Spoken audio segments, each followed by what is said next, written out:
Hi ನಮಸ್ತೆ. ಇದು ಶನಿವಾರದ mini vlog ಆಗಿರುತ್ತೆ. ಬೆಳಿಗ್ಗೆ ಸ್ವಲ್ಪ ಬೇಗ ಎದ್ದು ಸ್ನಾನ ಮಾಡಿ ಪೂಜೆ ಮುಗಿಸಿದ್ರಿಂದ ತುಂಬಾ ಚಳಿ ಅಂತ ಅನ್ನಿಸ್ತಾ ಇತ್ತು. ಹಾಗಾಗಿ ಸ್ವಲ್ಪ ಕಾಫಿನ ಮಾಡ್ಕೊಂಡಿದ್ದೆ.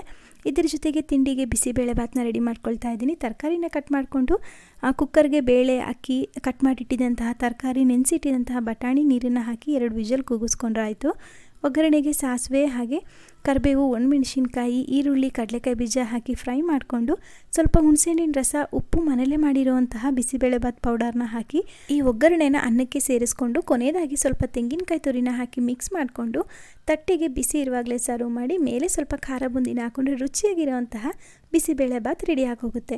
ಇದರ ಜೊತೆಗೆ ಇಲ್ಲಿ ಇವತ್ತು ನಾನು ಖಾರ ಕಡುಬನ್ನ ಮಾಡ್ಕೊಂಡಿದ್ದೆ. ಖಾರ ಕಡುಬಂತೂ ತುಂಬ ಅಂದರೆ ತುಂಬಾ ರುಚಿಯಾಗಿ ಬಂದಿತ್ತು. ಕಡುಬು ಬಿಸಿ ಇರುವಾಗಲೇ ಮೇಲೆ ಸ್ವಲ್ಪ ತುಪ್ಪನ ಹಾಕೊಂಡು ತಿಂದರೆ ತುಂಬಾ ರುಚಿಯಾಗಿರುತ್ತೆ. ಇದ್ರದ್ದು ಏನಾದರೂ ನಿಮಗೆ ವಿಡಿಯೋ ಬೇಕಿದ್ರೆ ಹೇಮಾಸ್ ಲಾಗಿನ್ ಕನ್ನಡ ಅನ್ನೋ ಯೂಟ್ಯೂಬ್ ಚಾನಲ್ನ ವಿಸಿಟ್ ಮಾಡಿ ನೋಡಿ. ಹಾಗೆ ಸ್ವಲ್ಪ ಸ್ಪೂನೆಲ್ಲ ತರಿಸೋದಿತ್ತು, ಅದನ್ನು ಸಹ